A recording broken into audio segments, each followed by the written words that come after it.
একজন আল্লাহর বান্দা মুসা নবীকে এসে বললেন, ইয়া নবী আল্লাহ, আমার জীবনটা অনেক কষ্টে যাচ্ছে, সকালে আনলে রাতে থাকে না, আমার রিজিকে এত কম বরকত কেন আমি বুঝি না, তা আমি বেশি দিন বাঁচতেও চাই না, আল্লাহকে একটু বলেন, আপনি তো আল্লাহর সাথে কথা বলেন, আল্লাহ অনুমতি দিয়েছে, আমার পক্ষ হয়ে আল্লাহকে বলবেন আমার জীবনে যত রিজিক আছে সবগুলো যেন একসাথে দিয়ে দেয়,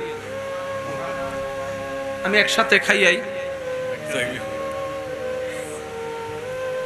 মুসা নবী ওনার কথা মোতাবেক আল্লাহর কাছে গিয়ে বললেন, আল্লাহ, তোমার একজন বান্দা তো এরকম একটা দোয়া ফরিয়াদ করছে, আবদার করছে যে তার জীবনে যা রিজিক তুমি বরাদ্দ রাখছো 20, 30, 50, 60 বছর, 100 বছর সব একসাথে দিয়ে দাও, সে একসাথে খেয়েই চলে যাবে।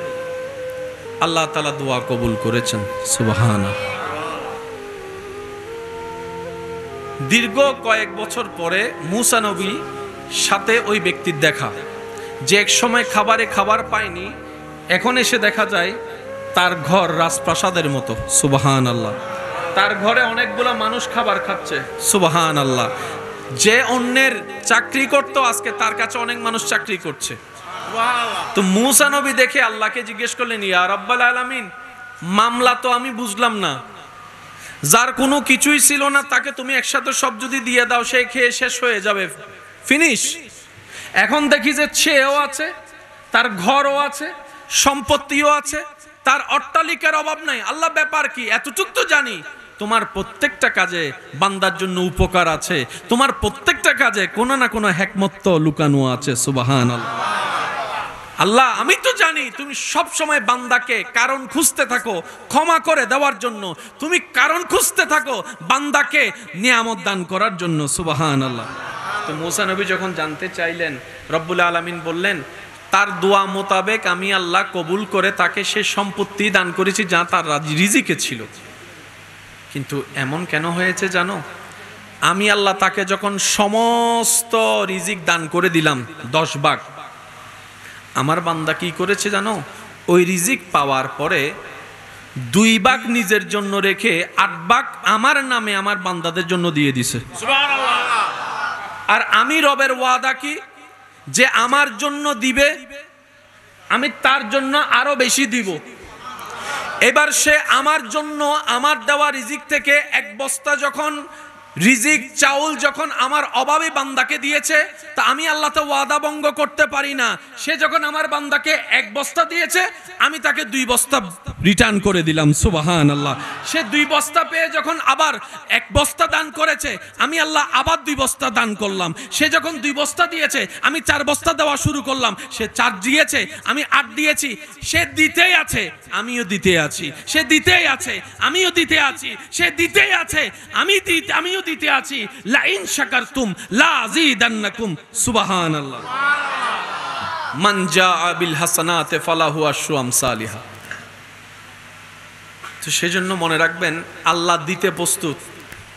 আমরা গাদা, আমরা সালাক নই বলে নিতেও জানি না, ধরতেও জানি না। আমাদের ইবাদত অনুযায়ী যদি আমাদের রিজিক আসতো, আমার মনে হয় 1 প্লেট ভাতও হতো না। 50 বছরের নামাজ মিলে হয়তো 1 গ্লাস ভাত হতো। কারণ আমাদের রুকু ঠিক হইলে সিজদা চলে যায়, সিজদা ঠিক হইলে কোনো রকম তাশাহুদ চলে যায়। একটাতে যদি ভালো করি 10টাতে খারাপ করে বসে আছি। সেজন্য রব্বুল আলামিন আমাদের প্রতি কত দয়াবান, আমাদের আমল দেখে রিজিক দেন না। রব্বুল আলামিন নিজ গুণে নিজ দয়ায় আমাদেরকে রিজিক দেন বলেই অন্তত পেট ভরে খেতে পারি। আর সেই রব বলে, বান্দা নাশুকর করিস না,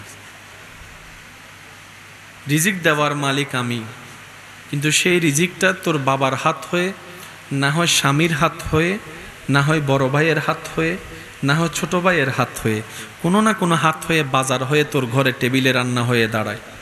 বান্দারে, কখনো তরকারি পছন্দ হয় নাই বলে ফেলে দিস না, কখনো তরকারি পছন্দ হয় নাই বলে ভাতের প্লেট ছুটে ফেলে দিস না, কখনো স্বাদ হয় নাই বলে রাগ করে প্লেটটাকে ছেড়ে উঠে যাস না। বান্দা, উঠে যাস না, কারণ তুই দেখছিস সেটা ভাত, কিন্তু একটু অন্তরের চোখ দিয়ে দেখ, প্রত্যেকটা ভাতেই তো আমি আল্লাহর রহমত জড়িত, সুবহানাল্লাহ। সেজন্য অপচয়কারীকে শয়তানের ভাই কেন বলে?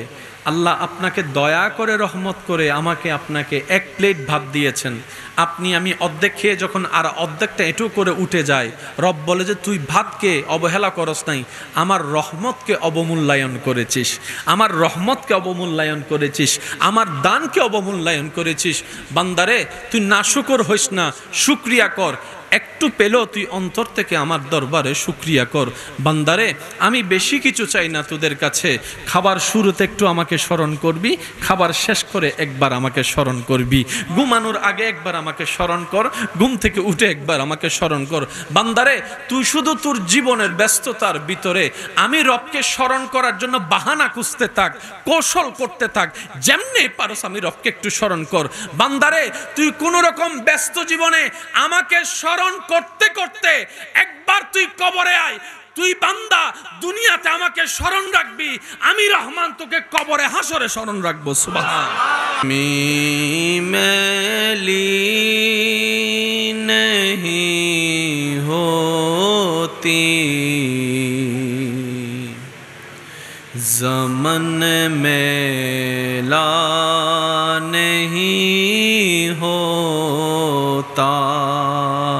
सुबहान अल्लाह, अरे मोहब्बत सुबहान अल्लाह। ज़मीं मैली नहीं होती ज़मन मेला नहीं होता।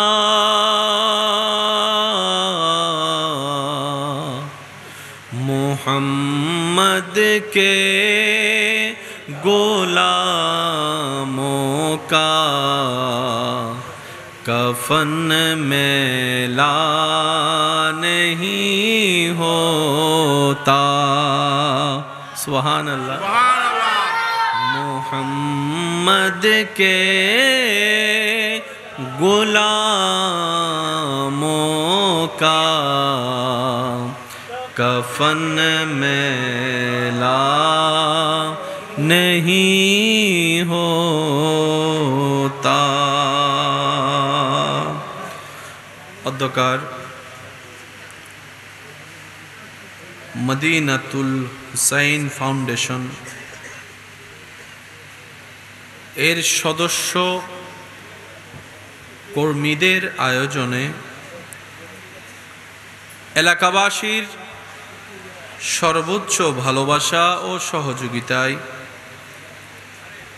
আল্লাহ পাকের অশেষ দয়া ও রহমতে দেখতে দেখতে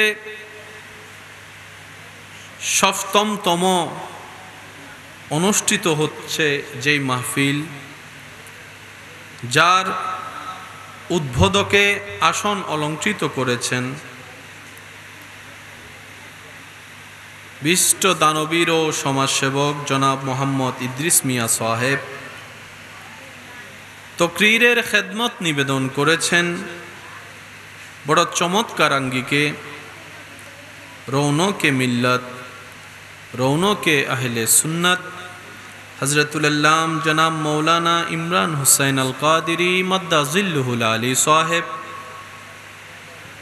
আজিমুশান তকরীরের খেদমত নিবেদন করেছেন রৌনকে আহলে সুন্নাত, রৌনকে মিল্লত হযরতুল আল্লাম হাফেজ মৌলানা মোহাম্মদ আরাফাত কাদিরি মাদানী মাদ্দাজিল্লুহুল আলী সাহেব। আমার পূর্বেই যিনি আলোচনা রেখেছেন শানে কারবালার উপরে, আমার প্রাণপ্রিয় ভাই মুজাহিদ মিল্লত রৌনকে আহলে সুন্নাত আল আজহার তাহফিজুল কুরআন মডেল মাদ্রাসার মান্যবর প্রতিষ্ঠাতা মুজাহিদ মিল্লত রৌনকে আহলে সুন্নাত হযরতুল আল্লাম জনাব মৌলানা সুলাইমান আলী রজবি মাদ্দাজিল্লুহুল আলী সাহেব সহ আমন্ত্রিত ওদিগার উলামায়ে কেরাম, এলাকার মুরব্বিয়ানে এজাম, উপস্থিত আল্লাহর প্রেমিক, নবীর প্রেমিক ইমানদার ভাইয়েরা, আসসালামু আলাইকুম ওয়া রাহমাতুল্লাহি তাআলা ওয়া বারাকাতুহু। ওয়া আলাইকুম আসসালাম ওয়া রাহমাতুল্লাহি ওয়া বারাকাতুহু। আপন আপন জায়গা থেকে আল্লাহর দেওয়া শক্তি ব্যবহার করে আল্লাহর সন্তুষ্টি হাসিলের লক্ষ্যে সামনে পিছে আমার বামে যারাই যেখানে বসে আছেন আল্লাহর সন্তুষ্টি হাসিলের লক্ষ্যে জবান খুলে বুলন্দ আওয়াজে একবার বলি আলহামদুলিল্লাহ, আরেকটু ইমানি আওয়াজে বলি আলহামদুলিল্লাহ। রব্বুল আলামিন মেহেরবানি করে আমাদের এই যাবৎকাল যত প্রকার জানা অজানা গুনাহ সংগঠিত হয়েছে, আল্লাহ দয়া করে আমাদের সবার জীবনের গুনাহ মাফ করে দিন বলি আমিন। আল্লাহ পাক মেহেরবানি করে আমাদের সবার মা বাবার গুনাহ মাফ করে দিন আমিন। আমাদের যত আত্মীয় স্বজন এবং এই এলাকায় যত কবরবাসী এই মুহূর্তে কবরের কঠিন আযাবে কষ্ট পাচ্ছে, প্রত্যেকটি বান্দার দোয়ার উসিলায় রব্বুল আলামিন মেহেরবানি করে প্রত্যেকটি কবরবাসীকে আযাব থেকে মুক্তি দান করুক বলি আমিন। সম্মানিত উপস্থিতি, আপনাদের আন্তরিক ভালোবাসার সাথে সাথে এই মাহফিলটা আয়োজিত হয়। এই মাহফিলের প্রত্যেকটা জায়গায় আপনাদের দোয়া এবং ভালোবাসা জড়িত। রাত গভীর হয়েছে, দীর্ঘায়ু করার কোনো অবকাশ নেই। মূলত আমি উপস্থিত হয়েছি আপনাদের সাথে একটু সাক্ষাৎ করার জন্য। যা যতটুক যেবা কামা হক্কুহু তাকরীর হওয়া দরকার, আলেম উলামাগণ তাকরীরের খেদমত নিবেদন করেছেন। আল্লাহ পাক আমাদের সবাইকে আমল করার তৌফিক দান করুন। আমি মুক্তসর দু চারটি কথা বলে আপনাদের থেকে দোয়া নিয়ে ইনশাআল্লাহ বিদায় নিব।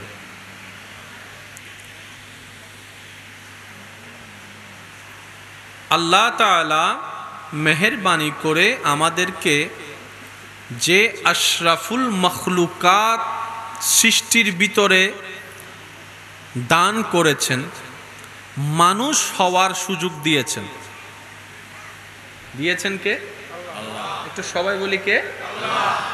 অন্যান্য পশু পাখি সৃষ্টিতে না ভেজে না পাঠিয়ে আপনাকে আমাকে মানুষের দলে অন্তর্ভুক্ত করেছেন। প্রত্যেকটা জীব পশু পাখির একটা দেহ আছে। কি আছে? দেহ আছে। এই দেহের ক্ষেত্রে যা যা দরকার আল্লাহ তাআলা প্রত্যেকটা সৃষ্টিতে তা তা দান করেছেন। সুবহানাল্লাহ মনে হয় আর একটু জোরে হবে। পিছন পর্যন্ত সবাই একই আওয়াজে বলি সুবহানাল্লাহ। দেখার জন্য চোখের দরকার।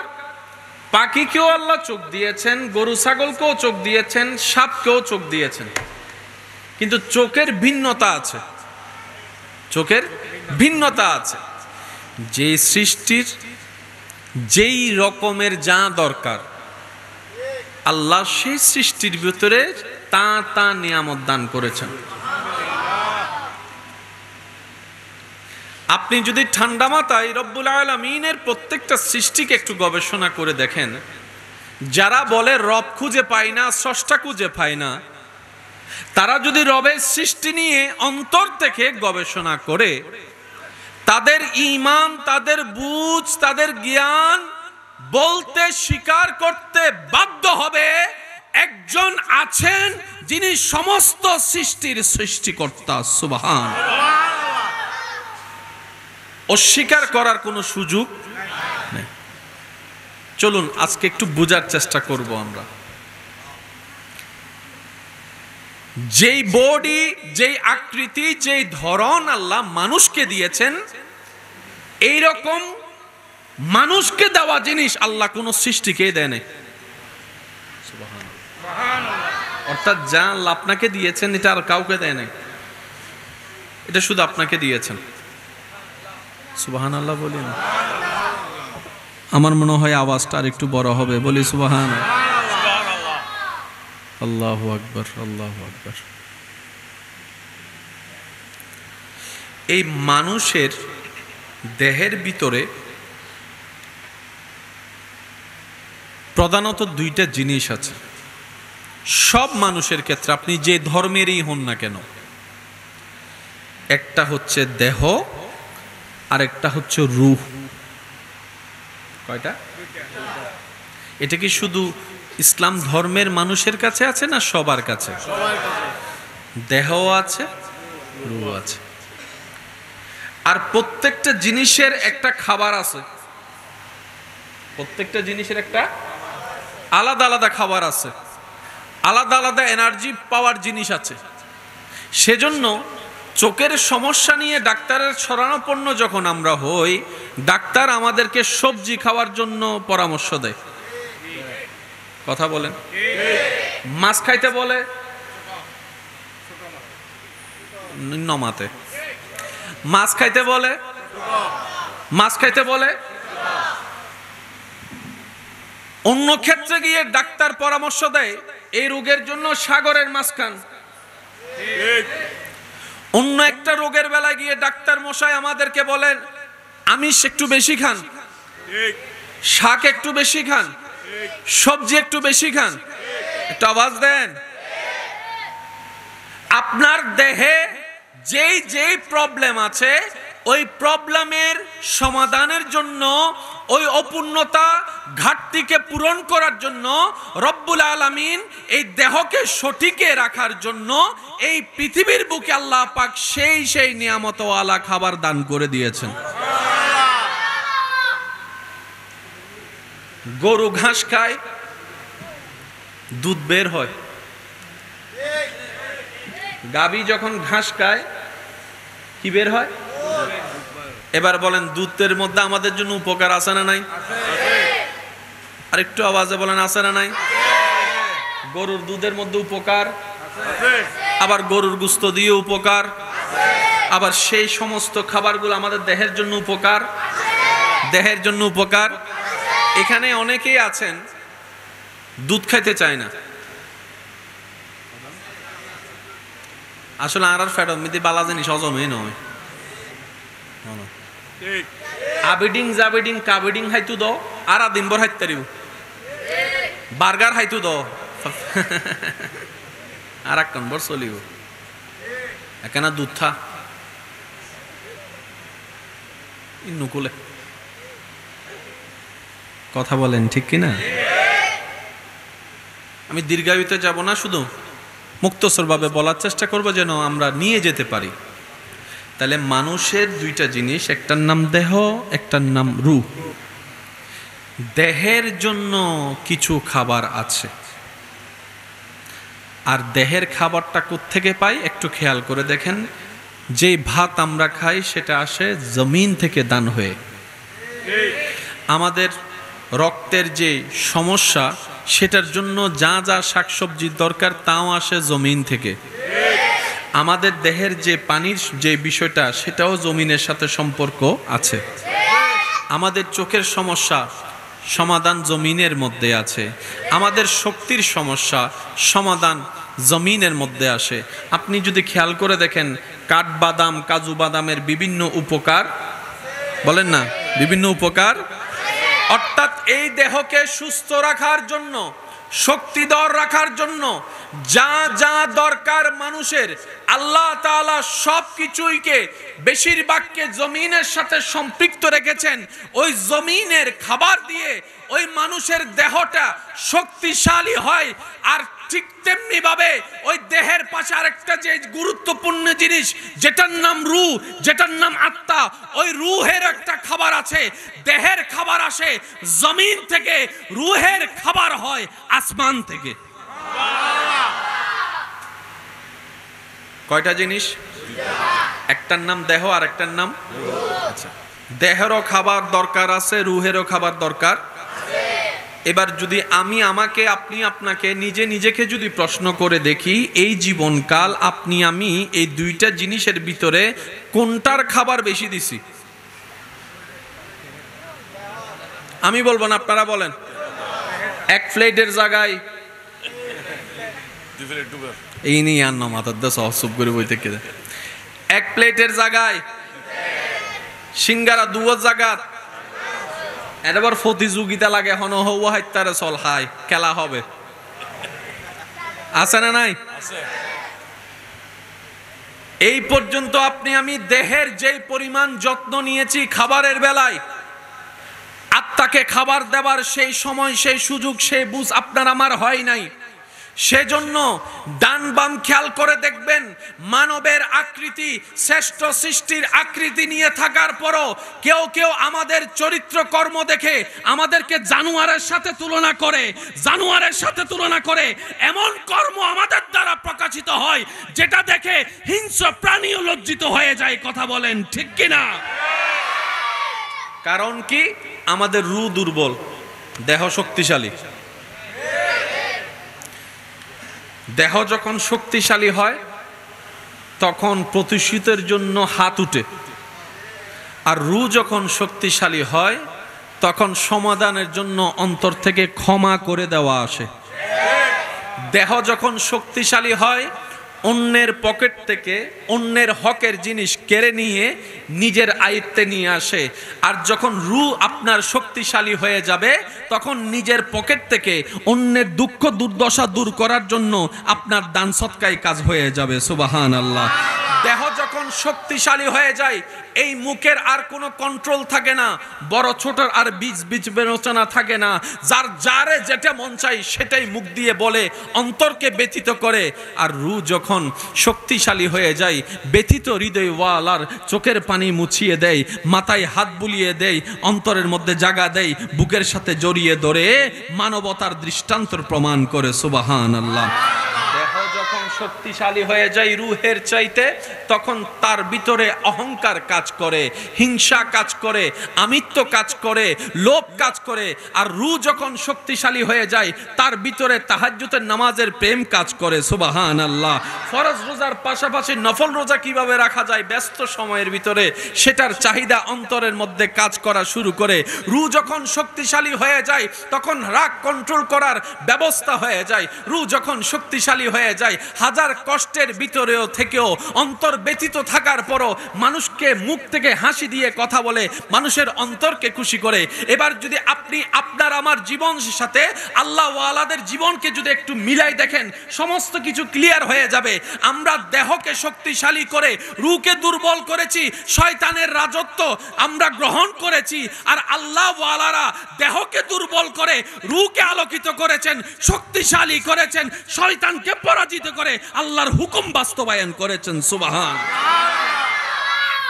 দেহ যাদের শক্তিশালী হয় তারা মরলে মানুষ খুশি হয়।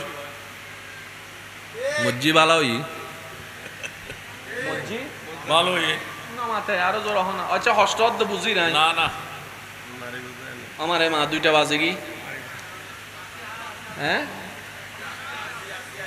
আসুন না ওনারা ইতারা আছে না? আছে না তাইলে ভরে ফেলা দিন। আলহামদুলিল্লাহ। আইনটা ওয়াইজ করতে নয় তো আইন ওরা কেন সাইটা মাই দিও ভাই, মোহাব্বত করি তো এতাল্লাই আল্লাহ মোহাব্বতের কবুল করুক। আর একখানা ছোট করি হ সাই সিডেঙ্গে আওয়াজ একবার হ সাই আমিন আমাইলে ফিরের আওয়াজ হাল্লা রা দিও দো ভাই। কত ভালো লাগে আমার নাম, আরো ভালো লাগে নবীর সালাম, আরো ভালো লাগে নবীর সালাম, নবীর দরুদ সালাম নবীর। আল্লাহুম্মা সাল্লি আলা সাইয়্যিদিনা মুহাম্মাদিন। আল্লাহুম্মা সাল্লি আলা সাইয়্যিদিনা মুহাম্মাদিন। নবীর দরুদ সালাম, নবীর দরুদ সালাম। আল্লাহুম্মা সাল্লি আলা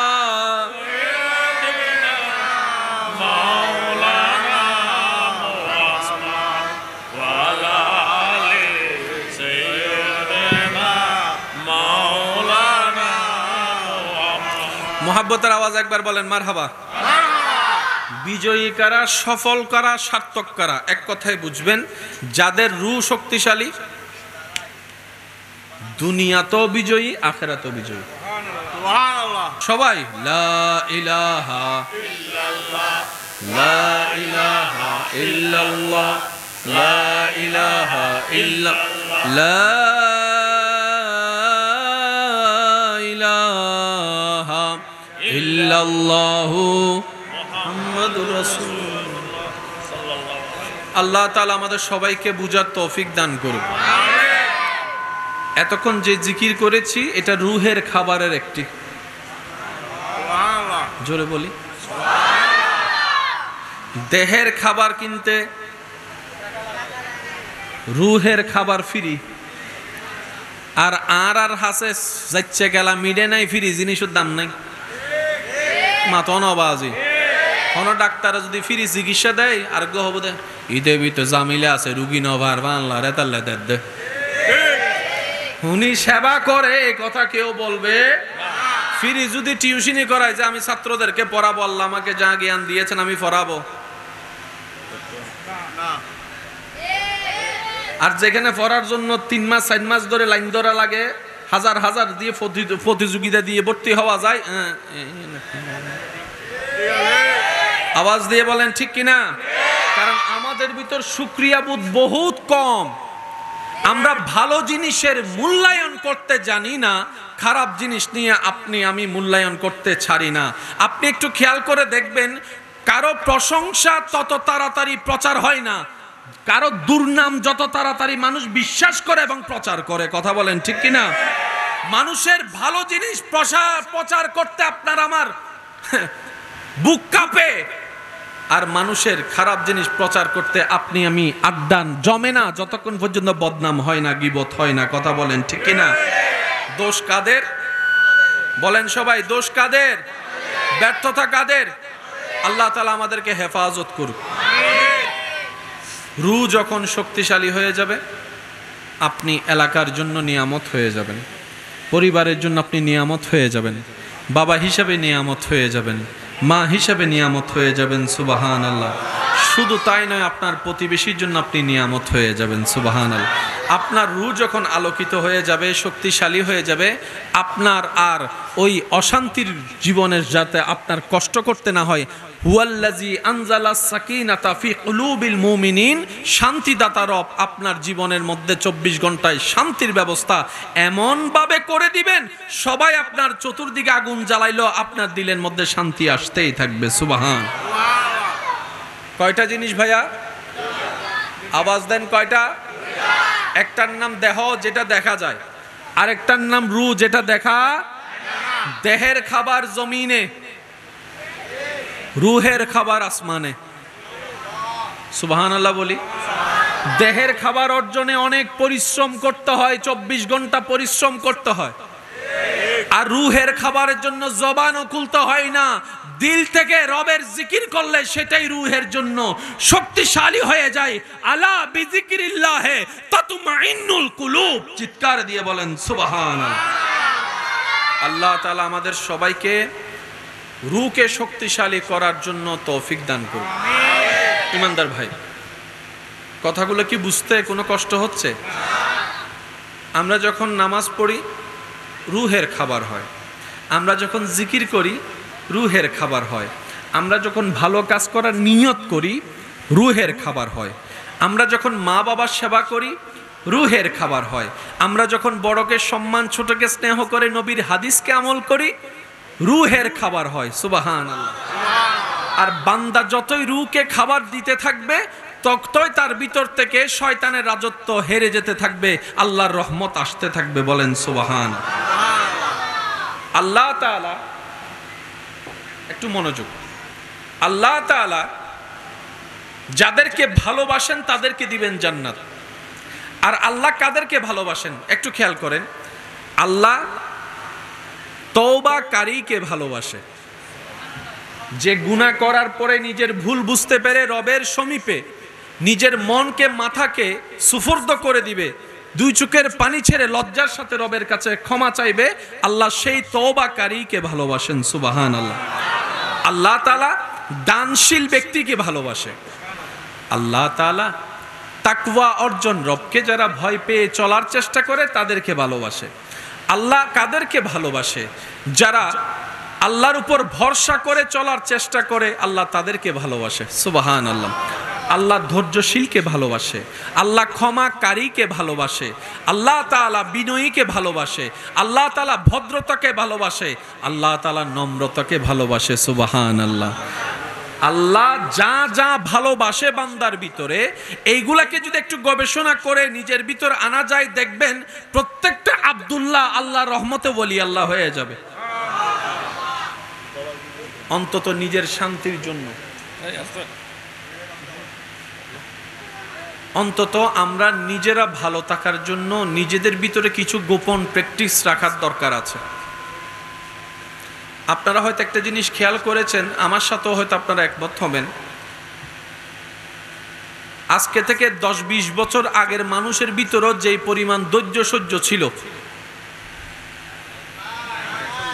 আগে একটা মানুষ মাসের পর মাস অপেক্ষা করত প্রিয়জনের একটা চিঠি আসার।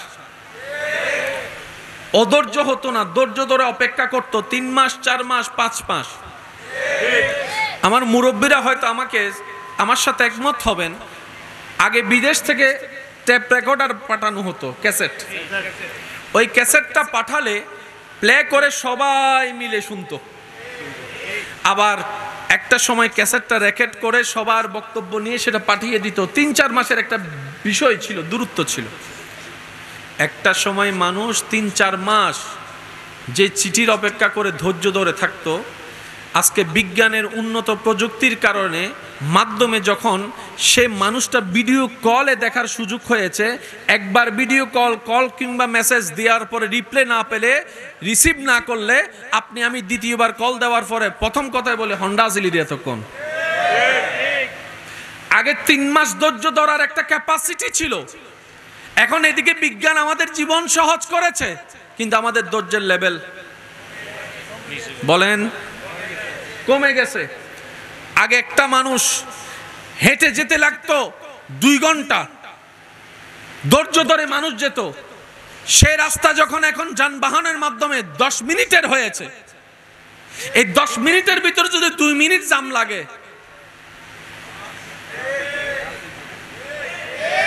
আরেকটা আওয়াজ দিয়ে বলেন, দিন দিন ধৈর্যের লেভেল। যার কারণে স্বামী স্ত্রীর ভিতরে 2 কথা হলেই মেজাজ গরম, সম্পর্কের মধ্যে ফাটল পর্যন্ত চলে আসতেছে এই ধৈর্য না থাকার কারণে। কথা বলেন ঠিক কিনা?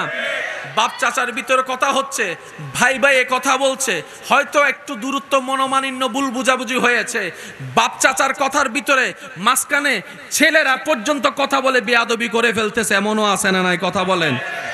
বিভিন্ন জায়গায় দেখা যায় 2-4টা ওই যে পান থেকে চুন খসলেই আপনার আমার টেম্পারেচার হাই হয়ে যাচ্ছে, যার কারণে সম্পর্কে ফাটল আসতেছে, দুশ্মনী পয়দা হচ্ছে, মামলার শিকার হচ্ছে, হামলার শিকার হচ্ছে, পরিবারগুলো ভেঙ্গে ভেঙ্গে তছনছ হয়ে যাচ্ছে ওই ধৈর্যের নিয়ামত না থাকার কারণে।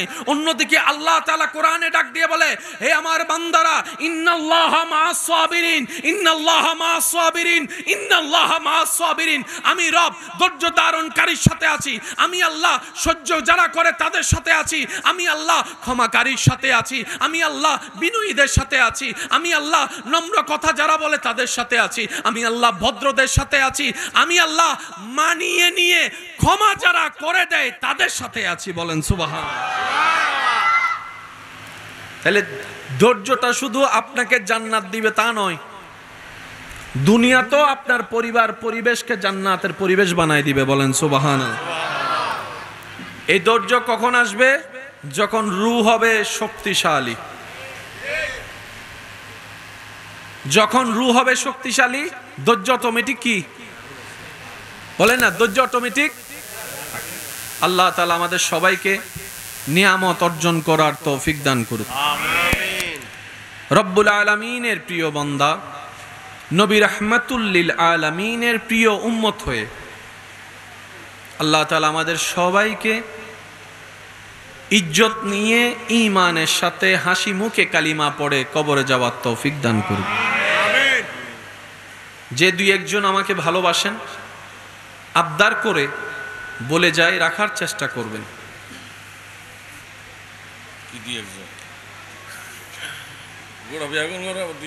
এটা আপনাদের মনের সৌন্দর্যতা, আলহামদুলিল্লাহ। সব বিচার নিজে করতে যায়েন না, কিছু বিচার আল্লাহর জন্য রেখে দেন। সুবহানাল্লাহ গরজে হইউ আরেকখান আস্তে করে হোক। আমরা সব সময় বিচার নিজে করতে চাই। রব বলে যে আমি আহকামুল হাকিমিন আছি, তো তুই বিচার করতেছস, কয়টা বাড়ি দিবি, কয়টা মাইর দিবি? কিছু বিচার আমার জন্য রেখে দে। তো আল্লাহ আমি কি করব?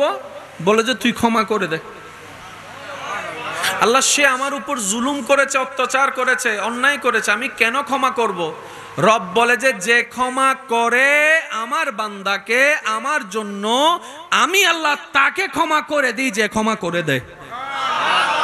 রব বলে যে তুই নিজের গুনাহ থেকে মাপ পাওয়ার জন্য তুই নিজে ক্ষমা করে দে, তুই ওরে ক্ষমা করবি, আমি তোরে ক্ষমা করব। এবার বলেন আমরা কি হারাতে চাই না পেতে চাই? আমরা কি লস চাই নাকি লাভ চাই? এবার বলেন লাভ দেওয়ার মালিক কে? রিজিকে বরকত দেওয়ার মালিক কে? হায়াতে বরকত দেওয়ার মালিক কে?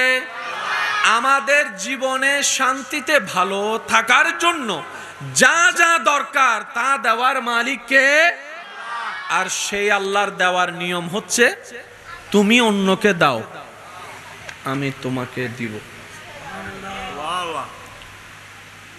মুসা আলাইহিস সালামের সময় একজন আল্লাহর বান্দা মুসা নবীকে এসে বললেন, ইয়া নবী আল্লাহ, আমার জীবনটা অনেক কষ্টে যাচ্ছে, সকালে আনলে রাতে থাকে না, আমার রিজিকে এত কম বরকত কেন আমি বুঝি না, তা আমি বেশি দিন বাঁচতেও চাই না, আল্লাহকে একটু বলেন, আপনি তো আল্লাহর সাথে কথা বলেন, আল্লাহ অনুমতি দিয়েছে, আমার পক্ষ হয়ে আল্লাহকে বলবেন আমার জীবনে যত রিজিক আছে সবগুলো যেন একসাথে দিয়ে দেয়, আমি একসাথে খাইয়াই। মুসা নবী ওনার কথা মোতাবেক আল্লাহর কাছে গিয়ে বললেন, আল্লাহ তোমার একজন বান্দা তো এরকম একটা দোয়া ফরিয়াদ করছে, আবদার করছে যে তার জীবনে যা রিজিক তুমি বরাদ্দ রাখছো 20, 30, 50, 60 বছর, 100 বছর সব একসাথে দিয়ে দাও, সে একসাথে খেয়েই চলে যাবে। আল্লাহ তাআলা দোয়া কবুল করেছেন, সুবহানাল্লাহ। দীর্ঘ কয়েক বছর পরে মুসা নবী সাথে ওই ব্যক্তির দেখা, যে এক সময় খাবারে খাবার পায়নি, এখন এসে দেখা যায় তার ঘর রাজপ্রাসাদের মতো, সুবহানাল্লাহ। তার ঘরে অনেকগুলো মানুষ খাবার খাচ্ছে, সুবহানাল্লাহ। যে অন্যের চাকরি করত আজকে তার কাছে অনেক মানুষ চাকরি করছে। তো মুসা নবী দেখে আল্লাহকে জিজ্ঞেস করলেন, ইয়া রাব্বাল আলামিন, মামলা তো আমি বুঝলাম না, যার কোনো কিছুই ছিল না তাকে তুমি একসাথে সব যদি দিয়ে দাও সে খেয়ে শেষ হয়ে যাবে, ফিনিশ। এখন দেখি যে সেও আছে, তার ঘরও আছে, সম্পত্তিও আছে, তার অট্টালিকার অভাব নাই। আল্লাহ ব্যাপার কি? এতটুকু তো জানি তোমার প্রত্যেকটা কাজে বান্দার জন্য উপকার আছে, তোমার প্রত্যেকটা কাজে কোনো না কোনো হিকমত তো লুকানো আছে, সুবহানাল্লাহ। আল্লাহ আমি তো জানি তুমি সব সময় বান্দাকে কারণ খুঁজতে থাকো ক্ষমা করে দেওয়ার জন্য, তুমি কারণ খুঁজতে থাকো বান্দাকে নিয়ামত দান করার জন্য, সুবহানাল্লাহ। তো মুসা নবী যখন জানতে চাইলেন, রব্বুল আলামিন বললেন তার দোয়া মোতাবেক আমি আল্লাহ কবুল করে তাকে সে সম্পত্তি দান করেছি যা তার রিজিকে ছিল। কিন্তু এমন কেন হয়েছে জানো? আমি আল্লাহ তাকে যখন সমস্ত রিজিক দান করে দিলাম 10 ভাগ, আমার বান্দা কি করেছে জানো? ওই রিজিক পাওয়ার পরে 2 ভাগ নিজের জন্য রেখে 8 ভাগ আমার নামে আমার বান্দাদের জন্য দিয়ে দিছে, সুবহানাল্লাহ। আর আমি রবের ওয়াদা কি, যে আমার জন্য দিবে আমি তার জন্য আরো বেশি দিব। এবার সে আমার জন্য আমার দেওয়া রিজিক থেকে 1 বস্তা যখন রিজিক চাউল যখন আমার অভাবী বান্দাকে দিয়েছে, তা আমি আল্লাহ তো ওয়াদা ভঙ্গ করতে পারি না। সে যখন আমার বান্দাকে 1 বস্তা দিয়েছে, আমি তাকে 2 বস্তা রিটার্ন করে দিলাম, সুবহানাল্লাহ। সে 2 বস্তা পেয়ে যখন আবার 1 বস্তা দান করেছে, আমি আল্লাহ আবার 2 বস্তা দান করলাম। সে যখন 2 বস্তা দিয়েছে, আমি 4 বস্তা দেওয়া শুরু করলাম। সে 4 দিয়েছে, আমি 8 দিয়েছি।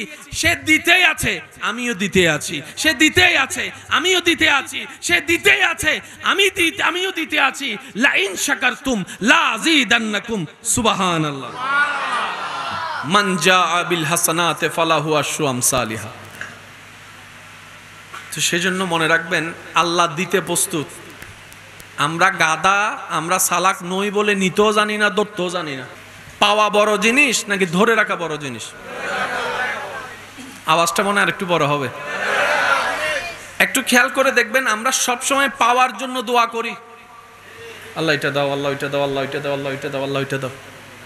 ধরে রাখার হিকমতের জন্য দোয়া করি না। সেজন্য আমরা অনেক কিছুই পাই, কিছু বুঝি, কিছু বুঝি না, কিছু চিনি, কিছু চিনি না, হারাই ফেলি। আচ্ছা, সব কথা বাদ দেন, মা বাবার মতো নিয়ামত আছে?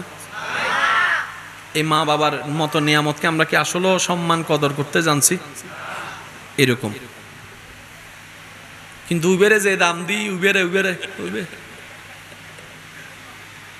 দেখে না, চোখত তুলি রেখে দে, মাথার তুলি রেখে দে, উবেরি না মাথার দে, বেগুনের মোবাইলে তো আছে, তো ইনানে স্বীকার না করার দে। আল্লাহর দেওয়া নিয়ামত ধরে রাখতে জানি। এবার আওয়াজ দিয়ে বলেন, দোষ কাদের, ব্যর্থতা কাদের, কমতি কাদের? মনে রাখবেন, রব্বুল আলামিন আমাদেরকে আমাদের যোগ্যতার চাইতে বেশি দান করেছেন। আমাদের ইবাদত অনুযায়ী যদি আমাদের রিজিক আসতো, আমার মনে হয় 1 প্লেট ভাতও হতো না। 50 বছরের নামাজ মিলে হয়তো 1 গ্লাস ভাত হতো। কারণ আমাদের রুকু ঠিক হইলে সিজদা চলে যায়, সিজদা ঠিক হইলে কোন রকম তাশাহুদ চলে যায়। একটাতে যদি ভালো করি, 10টাতে খারাপ করে বসে আছি। সেজন্য রব্বুল আলামিন আমাদের প্রতি কত দয়াবান, আমাদের আমল দেখে রিজিক দেন না। রব্বুল আলামিন নিজ গুণে নিজ দয়ায় আমাদেরকে রিজিক দেন বলেই অন্তত পেট ভরে খেতে পারি। আর সেই রব বলে, বান্দা নাশুকর করিস না, রিজিক দেওয়ার মালিক আমি, কিন্তু সেই রিজিকটা তোর বাবার হাত হয়ে, না হয় স্বামীর হাত হয়ে, না হয় বড় ভাইয়ের হাত হয়ে, না হয় ছোট ভাইয়ের হাত হয়ে, কোনো না কোনো হাত হয়ে বাজার হয়ে তোর ঘরে টেবিলে রান্না হয়ে দাঁড়ায়। বান্দারে, কখনো তরকারি পছন্দ হয় নাই বলে ফেলে দিস না, কখনো তরকারি পছন্দ হয় নাই বলে ভাতের প্লেট ছুটে ফেলে দিস না, কখনো স্বাদ হয় নাই বলে রাগ করে প্লেটটাকে ছেড়ে উঠে যাস না। বান্দা, উঠে যাস না, কারণ তুই দেখছিস সেটা ভাত, কিন্তু একটু অন্তরের চোখ দিয়ে দেখ, প্রত্যেকটা ভাতেই তো আমি আল্লাহর রহমত জড়িত, সুবহানাল্লাহ। সেজন্য অপচয়কারীকে শয়তানের ভাই কেন বলে? আল্লাহ আপনাকে দয়া করে রহমত করে আমাকে আপনাকে 1 প্লেট ভাত দিয়েছেন, আমি অর্ধেক খেয়ে যখন আর অর্ধেকটা এঁটু করে উঠে যায়, রব বলে যে তুই ভাতকে অবহেলা করস নাই, আমার রহমতকে অবমূল্যায়ন করেছিস, আমার রহমতকে অবমূল্যায়ন করেছিস, আমার দানকে অবমূল্যায়ন করেছিস। বান্দারে, তুই নাশুকর হইস না, শুকরিয়া কর। একটু পেলেও তুই অন্তর থেকে আমার দরবারে শুকরিয়া কর। বান্দারে, আমি বেশি কিছু চাই না তোদের কাছে। খাবার শুরুতে একটু আমাকে স্মরণ করবি, খাবার শেষ করে একবার আমাকে স্মরণ করবি, ঘুমানোর আগে একবার আমাকে স্মরণ কর, ঘুম থেকে উঠে একবার আমাকে স্মরণ কর। বান্দারে, তুই শুধু তোর জীবনের ব্যস্ততার ভিতরে আমি রবকে স্মরণ করার জন্য বাহানা খুঁজতে থাক, কৌশল করতে থাক, যেমনি পারস আমি রবকে একটু স্মরণ কর। বান্দারে, তুই কোন রকম ব্যস্ত জীবনে আমাকে স্মরণ করতে করতে একবার তুই কবরে আয়। তুই বান্দা দুনিয়াতে আমাকে স্মরণ রাখবি, আমি রহমান তোকে কবরে হাসরে স্মরণ রাখবো, সুবহান। আর রব যাকে কবরে হাসরে স্মরণ রাখে, জাহান্নামের আগুন তাকে স্পর্শ করার কোনো সুযোগ নাই। আল্লাহ তাআলা আমাদের সবাইকে নিয়ামত অর্জন করার তৌফিক দান করুন। ভালোবাসার মানুষের কাছে ওই আবদারটুকু রেখে যাচ্ছি, বুঝি না বুঝি, পাই না পাই, মন পছন্দ হোক কিংবা না হোক, আলহামদুলিল্লাহ বলাটা যেন আমরা মুখ থেকে না ফেলি। ইমাম আলী মাকাম ইমাম হুসাইনের সামনে যে হৃদয় বিদারক ঘটনাটা ঘটেছে, ওনার চেহারায় মলিনতা ছিল না, রক্তের মানুষ, প্রিয় মানুষ হারানোর ব্যথা ছিল না। জগৎ দেখছে ওনার আপন মানুষ রক্তাক্ত হয়েছে, প্রাণ চলে গিয়েছে। বাবা হিসেবে সেই অন্তরের জ্বালাটা আরেকজন বাবা উপলব্ধি করার চেষ্টা করছে, সেটা একটা সাইড। আর ইমাম হুসাইনের অন্য একটা সাইড ছিল, সন্তান তো আমার, আবার সে সন্তান তো আমার হওয়ার আগে আমার আল্লাহর বান্দা, আমার আল্লাহর বান্দা। এই সন্তানের উপর যেরকম বাবা হিসেবে আমার হক অধিকার দাবি আছে, আমার আল্লাহর দাবি তো তার চাইতে বেশি আছে, কারণ সে তো আমার সন্তান, অন্যদিকে তো সেটা আমার রবের বান্দা। বলেন না সুবহান। সেজন্য কেউ মারা গেলে বেশি হাহুতা সিল্লা ফাল্লা করা আল্লাহ পছন্দ করে না। কেন? রব বলে যে তুই খাঁদর দেখিলে আল্লাহ ইবা আম্মা, তুই আম্মারে লগে গুই আল্লাহ তো তুম্মাই আর কি আল্লাহ তোমার বান্দা, তো তুম্মা যদি তোর হাসে দায়িত্বারে মা হিসেবে আর বান্দারাই আর হাসে রাইন না পারি না বান্দা হিসেবে। সুবহানাল্লাহ বারকে না জোর হম ফরি। উনি তোর মা, কিন্তু আমি রবের তো বান্দা। এতদিন তো তোর মা তোর কাছে ছিল, এখন আমার বান্দাকে আমার কাছে নিয়ে আসছি। সেজন্য আমাদের চট্টগ্রামের ভাষায় একটা প্রচলিত কথা আছে, অনেক সময় আপনারা হয়তো শুনেছেন, যার মাল সিটিং এ মানুষ নাই বাংলার কেন হন না বাজি, যার মাল জেন্ডাতুনাশি, এগুলো আমাদের চট্টগ্রামের আঞ্চলিক ভাষা। যার মাল তিনি নিয়ে গেছেন, যেখান থেকে আসছে সেখানে চলেছে। আমাদের জীবনটা কি? এক কথায় বলি, ফ্রম আল্লাহ, সুবহানাল্লাহ। আমাদের সবার জীবন ফ্রম আল্লাহ, ফর আল্লাহ, টু আল্লাহ। আবার বলছে, একটু খেয়াল করেন, ফ্রম আল্লাহ, ফর আল্লাহ, টু আল্লাহ। জীবন সাকসেস। এই জীবনে আর ব্যর্থতা বলতে কোনো কিছু। রব বলে যে বান্দাটা তোমার যেরকম সম্পর্কে, বান্দাটা আমারও সম্পর্কের। তুমি যেরকম সেই বান্দার যে মারা গিয়েছে, তুমি যেরকম তার সন্তান, আমিও সে বান্দার আল্লাহ, সৃষ্টিকর্তা। তোমার প্রতি যদি, তোমার ওনার প্রতি যদি বান্দা হিসেবে সম্পর্ক হিসেবে যদি, তোমার ওনার প্রতি সম্পর্ক হিসেবে যদি এতটুক দায়িত্ব মায়া ভালোবাসা থাকে, আমি আল্লাহ স্রষ্টা হিসেবে দায়িত্ব মায়া আরো বেশি আছে। মা তো সন্তানকে খাওয়াইছে দুনিয়াতে আসার পরে ওয়া করে কান্না করার পর, বাবা তো খাওয়াচ্ছে 6 মাস 7 মাস হওয়ার পর। আর আমি রব তো আমার বান্দাকে মায়ের পেট থেকেই খাওয়া শুরু করে দিয়েছি। আমি তো আমার বান্দাকে মায়ের পেটের ভিতরে খাওয়ানো শুরু করে দিয়েছি। মা খাওয়াচ্ছে যে স্তনের দুধ, 6 মাস আগেও সে স্তনের দুধ ছিল না। আমার বান্দা ওনার সন্তান ডেলিভারি হওয়ার পরে আমি আল্লাহ কুদরতি ভাবে মায়ের স্তনে সেই কুদরতি নহরের ব্যবস্থা করে দিয়েছি, যেটা সন্তানের দেহের জন্য কল্যাণ। সুবহান। মা শুধু মুখে তুলে দিয়েছে, মা শুধু, আমার মা আমার মুখে স্তন তুলে দিয়েছে। এবার আপনার আমার বিবেকের কাছে প্রশ্ন, বাচ্চারা তো দেখে দেখে শিখে, শুনে শুনে শিখে, যে যেমন শুনে সে তেমন বলে, এমনই তো কথা প্রচলন আছে। একদিনেরও হয় নাই এখনো বাচ্চা, মাত্র দুনিয়াতে এসেছে 1 ঘন্টা 1.5 ঘন্টা 2 ঘন্টা। কিন্তু বড় অবাক করা বিষয়, মা যখন নিজের স্তনটা সন্তানের মুখে লাগাই দেয়, ওই সন্তান অটোমেটিক দুধ চোষা শুরু করে দেয়, দুধ চোষা শুরু করে দেয়। এবার নিজেকে একবার প্রশ্ন করেন, ওই বাচ্চার দিকে তাকিয়ে, ওই 2 মিনিটের 5 মিনিটের বাচ্চাটাকে মায়ের বুকের দুধ চুষলে যে দুধ আসবে, এই শিক্ষাটাকে কখন শিখাই দিল? সুবহানাল্লাহ। আল্লাহ পাক বলে, বান্দা আমি আছি তো তোদের জন্য। লা তাহজান লা তাখাফ, ভয়ও করিস না, চিন্তাও করিস না। যার যা করার করতে দে, যার যা বলার বলতে দে। দিন শেষে আমি আহকামুল হাকিমিন হাসরের ময়দানে বিচার করব, তোর পক্ষে রায় করে দিব। তুই যদি শুকরিয়াকারী হোস, তুই যদি ধৈর্য ধারণকারী হোস, তুই যদি ক্ষমাকারী হোস, তুই যদি ঈমান দ্বারা পরিপূর্ণ হোস। বলেন না সুবহানাল্লাহ। আল্লাহ তাআলা আমাদের সবাইকে নেক আমলের জীবন যাপন করার তৌফিক দান করুক, আমিন।